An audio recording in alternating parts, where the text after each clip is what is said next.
أعوذ بالله من الشيطان الرجيم. بسم الله الرحمن الرحيم. إذا السماء انفطرت وإذا الكواكب انتصرت وإذا البحار فجرت وإذا القبور بعصرت علمت نفس ما قدمت وأخرت. يا أيها الإنسان ما غرك بربك الكريم الذي خلقك فسواك فعدلك في أي صورة ما شاء ركبك. كلا بل تكذبون بالدين وإن عليكم لحافظين كراما كاتبين يعلمون ما تفعلون. إن الأبرار لفي نعيم وإن الفجار لفي جحيم يصلونها يوم الدين وما هم عنها بغائبين. وما أدراك ما يوم الدين ثم ما أدراك ما يوم الدين يوم لا تملك نفس لنفس شيئا والأمر يومئذ لله. یہ سورہ انفطار جو آپ کے سامنے تلاوت کی گئی، یہ بھی ان صورتوں میں سے ہے جو عموماً عشاء کی نماز میں آپ کے سامنے پڑھی جاتی ہے، اور ہم اس کا ترجمہ، اس کا مفہوم نہیں سمجھتے ہیں کہ اللہ رب العزت نے اس صورت کے اندر کیا فرمایا ہے۔ اس سے ملتی جلتی ایک صورت جو ہے سورہ انشقاق بھی گزری ہے، جس صورت کے اندر اللہ رب العزت نے قرب قیامت کے حالات اور قیامت کے حالات کو بیان کیا ہے۔ ایسے ہی اس سورہ انفطار کے اندر بھی اللہ رب العزت نے انہی واقعات کو ذکر کیا ہے، اور اس سے پہلے سورہ تکویر ہے، اس کے اندر بھی اللہ رب العزت نے اسی کو بیان کیا ہے۔ قرآن کریم کی آیات میں، صورتوں میں اس طرح کے مضامین کا تکرار جو ہے آپ کو ملے گا۔ ایک ہی واقعے کو بار بار اللہ رب العزت نے ذکر کیا ہے، لیکن مقصد اس کا یہ نہیں ہے کہ ایک آدمی بات کرتا ہے اور اس کو پھر آگے بات نہیں آتی ہے تو اسی چیز کو دوبارہ دہرا دیتا ہے، پھر جو ہے بھولتا ہے تو پھر تیسری مرتبہ بھی کہہ ڈالتا ہے۔ اس مقصد سے اللہ رب العزت نے وَذَكِّرْ فَإِنَّ الذِّكْرَىٰ تَنفَعُ الْمُؤْمِنِينَ کہ اللہ رب العزت نے اس لیے بار بار ذکر کیا ہے تاکہ لوگوں کو یاد دہانی ہو، اور سب نہیں تو جو لوگ فائدہ اٹھانے والے وہ فائدہ اٹھا لیں گے۔ چنانچہ إِنَّ هَٰذَا الْقُرْآنَ يَهْدِي لِلَّتِي هِيَ أَقْوَمُ، یہ قرآن کریم جو لوگ جن کے مقدر میں سیدھے راستے پر، صحیح راستے پر چلنا ہے، ان کو فائدہ پہنچتا ہے، اور جو لوگ اس قرآن کریم کے معانی اور مفاہیم میں اسی مقصد سے غور کرتے ہیں کہ اس کے اندر کوئی نہ کوئی نقطہ نکالنا ہے، کوئی نہ کوئی عیب نکالنا ہے، تو یہ قرآن ان کے لیے ہدایت کا ذریعہ نہیں بنتا ہے۔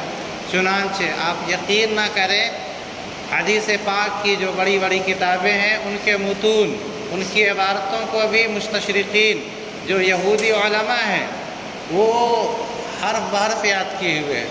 قرآن کریم کے اندر کتنے زبر، زیر، پیش، نقطے سب ان کو یاد ہیں، اور قرآن کریم جہاں سے ان سے کہیے پڑھنے کے لیے پڑھ دیں گے، جہاں سے کہیے ترجمہ کرنے کے لیے کر دیں گے، لیکن ان کا مقصد جو ہے قرآن کریم کی آیتوں سے فائدہ حاصل کرنا نہیں ہوتا، بلکہ وہ اس بات کی تحقیق اور تلاش میں رہتے ہیں کہ کوئی نہ کوئی اس کے اندر خامی نظر آ جائے۔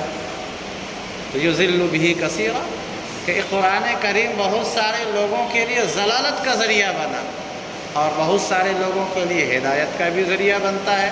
اس قرآن کریم کو اللہ رب العزت نے ہم لوگوں کے لیے ہدایت کا ذریعہ بنایا ہے۔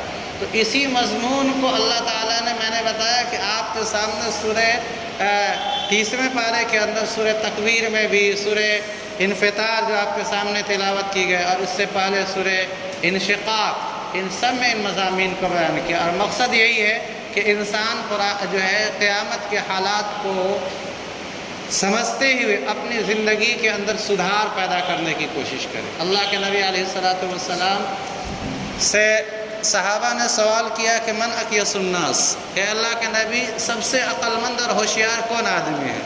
ہما شما کا جواب یہ ہوتا ہے کہ جس کے پاس سب سے زیادہ دولت ہے یا سب سے زیادہ لوگوں کو دھوکہ دیتا ہے وہ آج کے زمانے میں سب سے زیادہ ہوشیار مانا جاتا ہے۔ اللہ کے نبی علیہ الصلوۃ والسلام کا جواب یہ تھا کہ اکثرهم استعدادا للموت، کہ جو سب سے زیادہ اچھی طرح سے موت کی تیاری کر کے آئے گا وہ سب سے زیادہ ہوشیار آدمی ہے، کیونکہ مرنا یقینی ہے۔ تو جب مرنا یقینی ہے تو آدمی ہوشیار وہی ہے کہ آنے سے پہلے ایک چیز کی اس کی تیاری کر لے۔ ایک امتحان آنے والا ہے تو ہوشیار طالب علم وہی ہے جو امتحان سے پہلے امتحان کی تیاری کر لے۔ مرنا یقینی ہے تو مرنے سے پہلے موت کی تیاری کر لے۔ اللہ کے نبی علیہ الصلوۃ والسلام نے فرمایا یہ سب سے زیادہ ہوشیار آدمی۔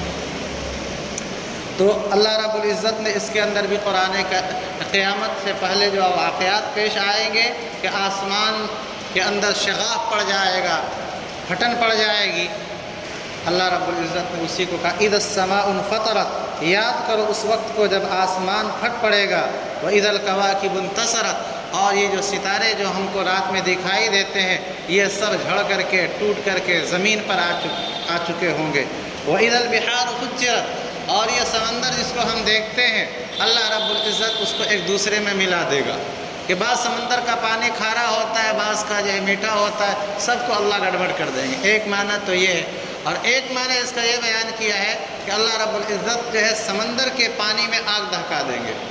اس سے پہلے آئے کی بات کہ جہنم کو اللہ تعالیٰ نے زمین کے ساتویں زمین کے نیچے رکھا ہے، اور وجیء یومئذ بجہنم، کہ جہنم کو کھینچ کر لایا جائے گا کا مطلب یہ ہے کہ اللہ رب العزت جب آگ کو دہکائیں گے تو یہ سارا سمندر کا پانی آگ میں تبدیل ہو جائے گا۔ ایک معنی یہ بھی بیان کیا ہے لوگوں نے کہ وَإِذَا الْبِحَارُ، اور جب سمندر کے اندر آگ کو دہکایا جائے گا، وَإِذَا الْقُبُورُ بُعْثِرَتْ، اور جب قبروں سے انسانوں کو اٹھایا جائے گا۔ یہ سورہ مکی ہے۔ اہل مکہ جو تھے نبی علیہ الصلوۃ والسلام کے اس دعوت کو کہ مرنے کے بعد دوبارہ قبر سے اٹھایا جائے گا پوری شد و مت کے ساتھ، پوری سختی سے انکار کرتے تھے۔ اور جب اللہ کے نبی علیہ الصلوۃ والسلام یہ بات کہتے تھے تو وہ کہتے تھے کہ ہمارے پردادا کو مرے ہوئے اتنے سال ہو گئے، اب تک تو محمد اٹھ کر کے وہ آئے نہیں، ہمارے فلاں خاندان کے آدمی کو مرے ہوئے اتنے سو سال ہو گئے، وہ اب تک تو اٹھ کر کے آئے نہیں۔ اللہ رب العزت نے کہا یہ دنیا کی زندگی قیامت کی زندگی کے مقابلے میں بہت مختصر ہے، اور اللہ کے نبی نے فرمایا انا والساعۃ کہاتین، کہ میرا اور قیامت کا دونوں کا اتصال اس طرح سے ہے۔ یا تو یہ اللہ کے نبی کا اشارہ ان دو انگلیوں کے درمیان چھوٹائی بڑائی جو ہے اس کی طرف تھا، یا جب نبی فرما رہے تھے تو انگلیوں کے درمیان تھوڑا شغاف تھا، تھوڑا سا کھلا پن تھا، نبی نے اس کی طرف اشارہ کیا۔ تو قیامت آ چکی ہے، کب آئے گی یہ کسی کو معلوم نہیں ہے، اور کوئی اپنے اپنے کام میں ہر کوئی مصروف ہوگا اور قیامت قائم ہو جائے گی۔ وَإِذَا الْقُبُورُ بُعْثِرَتْ، اور جب قبروں سے لوگوں کو اٹھایا جائے گا، عَلِمَتْ نَفْسٌ مَا قَدَّمَتْ وَأَخَّرَتْ، ہر انسان کو پتہ چل جائے گا جو اس نے آگے اللہ کے لیے جو در حقیقت وہ اپنے فائدے کے لیے بھیجا ہے، نیک اعمال، اس کے بارے میں بھی اس کو علم ہو جائے گا، وَأَخَّرَتْ، اور جو اس نے نیک عمل نہیں کیے اس کے بارے میں بھی اس کو پتہ چل جائے گا۔ یعنی اللہ رب العزت سارا اس کے سامنے اس کا ریکارڈ پیش کریں گے کہ دیکھو تم نے فلاں وقت جو ہے زکوٰۃ دی تھی، فلاں جو ہے تم نے نماز جو ہے چھوڑی تھی، فلاں نماز تم نے پڑھی تھی، جو اعمال اس نے کیے تھے اس کا بھی اللہ اسے پتہ بتلا دیں گے، اور جو اس نے نیک اعمال نہیں کیے تھے اللہ رب العزت اس کے بارے میں بھی اسے بتا دیں گے۔ عَلِمَتْ نَفْسٌ مَا قَدَّمَتْ، ہر انسان کو پتہ چل جائے گا جو اس نے نیک عمل آگے کو بھیجا ہے آخرت کے لیے، کہ دنیا میں رہتے ہوئے اس نے نیک عمل کیا، وَأَخَّرَتْ، اور جو اس نے دنیائی میں چھوڑ دیا یعنی نہیں کیا، اللہ اس کے بارے میں بھی بتا دیں گے۔ یا ایھا الانسان ما غرک بربک الکریم، یہاں انسان کوئی بھی ہو سکتا ہے، ہر کوئی قرآن کریم کی آیتوں کا مصداق ہے، لیکن چونکہ خاص طور پر اہل مکہ جو بعث بعد الموت، مرنے کے بعد دوبارہ اٹھایا جائے گا، اس کا انکار کرنے والے تھے، تو اللہ تعالیٰ گویا کہ انہی کو مخاطب کر کے کہہ رہے ہیں اے انسان کس چیز نے تم کو اس پروردگار سے جو کریم ہے، کرم کرنے والا ہے، دھوکے میں ڈال رکھا ہے کہ تم جو ہے 360 بتوں کی عبادت کر رہے ہو، جبکہ محمد کہہ رہے ہیں کہ معبود ایک ہے، لا الہ الا اللہ، کوئی معبود نہیں سوائے اللہ کے، اور تم کہتے ہو کہ لات بھی جو ہے معبود ہے، حبل بھی معبود ہے، عزا بھی معبود ہے۔ تو تم کو کس چیز نے دھوکے میں ڈالا ہے؟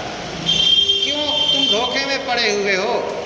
جبکہ اللہ کون ہے؟ الذی خلق، جس اللہ نے تم کو پیدا کیا، اور یہ نہیں ہے کہ پیدا کیا بلکہ فسواک، اور اللہ تعالیٰ نے تم کو مساوی طریقے پر پیدا کیا۔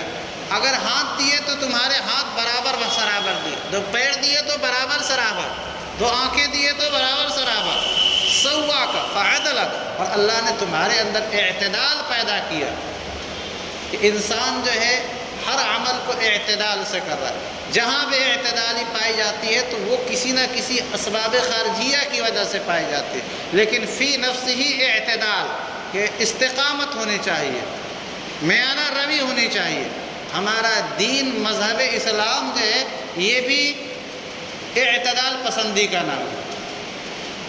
پہلے زمانے میں جو قومیں تھیں یہود و نصارہ، کہ یا تو ان کے جسم پر گندگی لگ جائے تو ویسے ہی وہ پوری گندگی کے ساتھ جی رہے ہیں، اور نہیں تو یہ ہے کہ جو ہے جہاں گندگی لگے گی اسی حصے کو کاٹ دو۔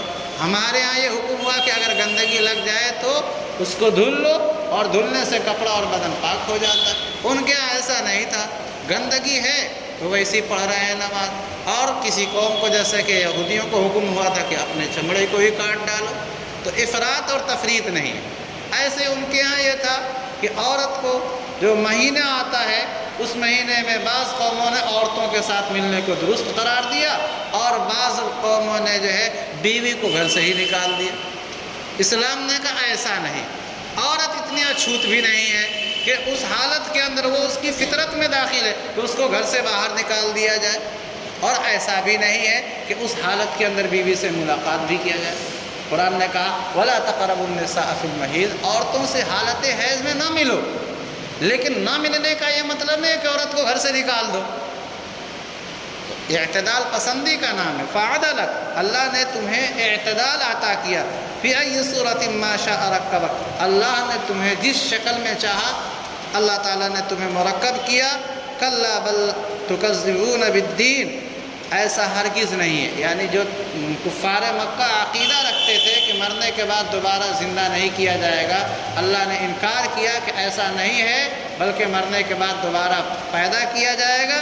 بلکہ تم لوگ قیامت کا انکار کرتے ہو۔ جو آدمی اس بات کا انکار کر دے کہ قیامت قائم نہیں ہوگی اور کوئی بدلے کا دن نہیں ہے، تو یقیناً وہ آدمی گناہ پہ گناہ کرتے جائے گا۔ اسے معلوم ہے کہ جب کوئی قیامت قائم ہی نہیں ہوگی، کوئی بدلے کا دن نہیں ہوگا، تو جو ہے وہی دنیا ہے بس۔ وَإِنَّ عَلَيْكُمْ لَحَافِظِينَ، جبکہ یقیناً تمہارے اوپر اللہ تعالیٰ نے تمہارے عمل کی نگرانی کے لیے حافظین، کچھ فرشتے نگراں متعین کر رکھے ہیں، کرامن، جو فرشتے کی بڑے محترم ہیں، کاتبین، تمہارے ہر عمل کو لکھ رہے ہیں۔ اور اللہ کا یہ احسان ہے خاص طور پر نبی علیہ الصلوۃ والسلام کی امت پر، ہم سبوں پر، کہ گناہ کا بندہ ارادہ کرتا ہے تو وہ نہیں لکھتے ہیں، نیکی کا ارادہ کرتا ہے تو وہ لکھ لیتے ہیں۔ یعلمون ما تفعلون، یہ وہ فرشتے ہیں جو تم کرتے ہو اس کو وہ جانتے ہیں، اس لیے کہ لکھ رہے ہیں نا، لکھنے والے کو تو معلوم ہے نا کہ ہم نے کیا لکھا ہے۔ تو ان الابرار لفی نعیم، بے شک نیک لوگ جنہوں نے دنیا کے اندر نیک عمل کیے، خاص طور پر جو ہے ابو بکر و عمر عثمان و علی، اس پس منظر میں کہ یہ ان کے مخاطب جو کفار مکہ ہیں، فرمایا کہ یہ لوگ بڑی نعمت یعنی جنت میں ہوں گے۔ وَإِنَّ الْفُجَّارَ، اور بے شک یہ بد کردار لوگ، ابو جہل جیسے، عتبہ اور شیبہ جیسے، جنہوں نے نبی علیہ الصلوۃ والسلام کو ستایا، ایسے بدبخت لفی جحیم، جہنم میں جائیں گے۔ یصلونہا یوم الدین، یہ اس جہنم کے اندر قیامت کے دن جائیں گے۔ یعنی یہ ہے کہ ان کو قبر کے اندر عذاب تو ہوگا، اور ایسا نہیں ہے کہ جو ہے تب قیامت قائم ہوگی تب جو ان کو عذاب ہوگا، مرتے ہی ان کی روح کے ساتھ وہ عذاب کا سلسلہ شروع ہوگا۔ لیکن جو دخول جنت یا دخول جہنم ہے وہ قیامت کے بعد ہی ہوگا۔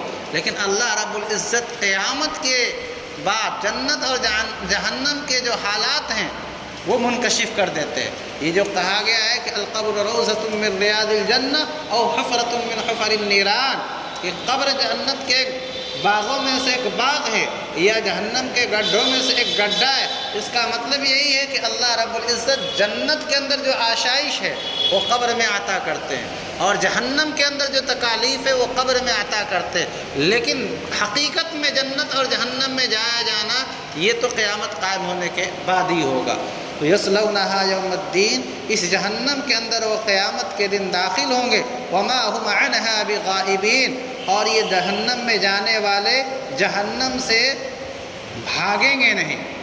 ایسا بھی نہیں ہے کہ وہ اس میں جا کر کے مر گئے، کہ اس کی گرمی لگی۔ دو طبقہ ہوگا، ایک طبقہ زمہری ٹھنڈا والا طبقہ، کیونکہ انسان جو ہے بہت زیادہ ٹھنڈی کو بھی برداشت نہیں کر سکتا اور بہت زیادہ گرمی کو بھی۔ تو اللہ رب العزت دونوں طرح کی جہنم سے اس کو انسان کو دوچار کریں گے۔ تو ایسا نہیں کہ اس میں جا کر کے وہ مر جائے، تو پھر تو وہ جہنم ہی کیسی، بلکہ اللہ رب العزت اس کی جسم کے ساتھ وہ سزا کو لاحق کر دیں گے۔ اگر چمڑیاں جل گئی، اللہ دوسری جو ہے چمڑی اس کے اوپر پیدا کر دیں گے۔ وما هم عنھا بغائبین، یہ جہنم میں جانے والے جہنم سے بھاگ نہیں پائیں گے۔ وما ادراک ما یوم الدین، اور اے مخاطب تمہیں کیا معلوم کہ بدلے کا دن کتنا خطرناک دن ہوگا۔ ثم ما ادراک ما یوم الدین، پھر تمہیں کیا معلوم کہ بدلے کا دن کتنا خطرناک دن ہوگا۔ یہ اس کی ہولناکی کو، خطرناکی کو بیان کرنے کے لیے اللہ نے یہ انداز اپنایا ہے۔ پھر خود ہی فرمایا یوم لا تملک نفس لنفس شیئا، اس دن کوئی انسان کسی انسان کے کچھ بھی کام نہیں آئے گا۔ دنیا میں ہم دیکھتے ہیں کہ ذرا سی بات پر جو ہے بیٹا باپ سے، باپ بیٹے سے اپنے منہ پھیر لیتے ہیں۔ رشتہ دار کے کام نہیں آتا ہے، وہاں تو ہر کوئی نفسی نفسی کا عالم ہوگا۔ باپ بیٹے سے، بیٹا باپ سے، ماں جو ہے اپنے بیٹے سے بھاگیں گے۔ یوم لا تملک نفس لنفس شیئا، اس دن کوئی کسی کے لیے کچھ نہیں کر سکتا۔ والامر یومئذ للہ، اس وقت سارا اختیار اللہ کے قبضے میں ہوگا۔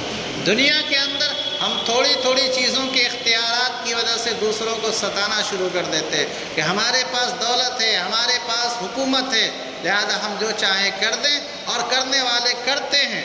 اللہ رب العزت نے کہا کہ والامر یومئذ للہ، دنیا میں تم کو جو کرنا تھا، جو ہم نے تم کو قوت ظاہری تھوڑی سی دی تھی، خوب کیا تم نے، ظلم ڈھایا لوگوں پر، اب تم کسی پر ظلم نہیں ڈھاؤ گے۔ اب تو میں ہر مظلوم کو تمہارے ظلم کا بدلہ دلاؤں گا، کیونکہ آج بادشاہت میری ہے۔ والامر یومئذ للہ، حکومت اس وقت اللہ کی ہوگی۔ کوئی اللہ رب العزت کو پیسے دے کر کے خریدنا چاہے نہیں خرید سکتا، کوئی اللہ کو جو دھمکانا چاہے تو دھمکا نہیں سکتا۔ اللہ رب العزت یہ جو مضامین بیان کیے گئے ان پر ہم کو عمل کرنے کی توفیق مرحمت فرمائے۔ دعا کریں ہم سبوں کی جو نجی زندگی میں جو ضروریات ہیں اللہ ان کی جو ہے تکمیل فرمائے، اور جو امت کے ساتھ جو مسائل درپیش ہے اللہ رب العزت ان مسائل کو بھی حل فرما دے۔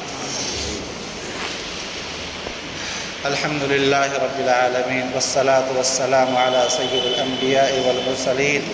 ربنا ظلمنا انفسنا وان لم تغفر لنا وترحمنا لنكونن من الخاسرین۔ ربنا اغفر لي ولوالدي وللمؤمنين يوم يقوم الحساب۔ ربنا لا تزغ قلوبنا بعد إذ هديتنا وهب لنا من لدنك رحمة۔ ربنا آتنا في الدنيا حسنة وفي الآخرة حسنة وقنا عذاب النار۔ اللهم إنا نسألك من خير ما سألك منه نبيك محمد صلى الله عليه وسلم، ونعوذ بك من شر ما استعاذ منه نبيك محمد صلی اللہ علیہ وسلم۔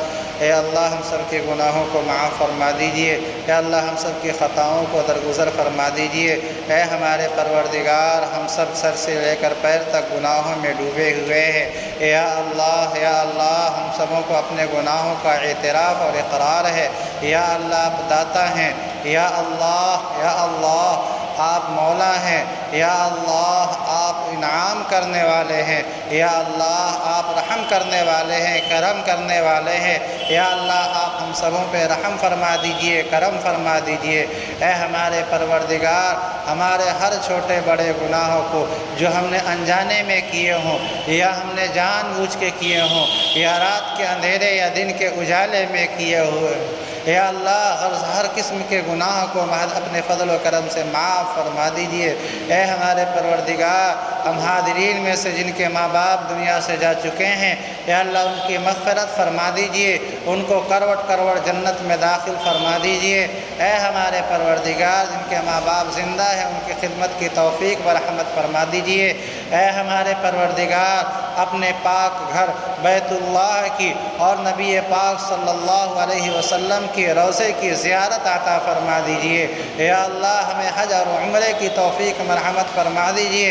اے ہمارے پروردگار، ہم میں سے جو بوڑھے ہیں یا اللہ ان کو شفا عطا فرما دیجئے۔ یا اللہ جو لوگ مقروض ہیں، قرض کے بوجھ میں ڈوبے ہوئے ہیں، یا اللہ ان کو بار قرض سے شبکدوسی عطا فرما دیجئے۔ اے ہمارے پروردگار، جس کے دل میں جو بھی جائز تمنا ہے یا اللہ وہ کہنا چاہتے تھے نہ کہہ سکے، یا اللہ آپ کو پورا کرنا ہے، یا اللہ غیب سے آپ ان کی تکمیل فرما دیجئے، یا اللہ غیب سے ان کی تکمیل فرما دیجئے۔ اے ہمارے پروردگار، ہم سبوں کی جائز حاجتوں اور تمناؤں کو پورا فرما دیجئے۔ اے ہمارے پروردگار، ہم میں سے جن کے بچے اور بچیوں کے لیے مناسب رشتے درکار ہیں، یا اللہ ان کی غیب سے مناسب رشتے عطا فرما دیجئے۔ یا اللہ کاروبار میں برکت عطا فرما دیجئے۔ یا اللہ جو خسارہ اور نقصان چل رہا ہے کاروبار میں، یا اللہ اس کو ختم فرما دیجئے۔ یا اللہ ہمارے گھروں کا ماحول دینی بنا دیجئے۔ یا اللہ ہمارے گھروں کا ماحول دینی بنا دیجئے۔ صلی اللہ تعالی علی خیر خلقہ محمد وآلہ وصحبہ اجمعین برحمتک یا ارحم الراحمین۔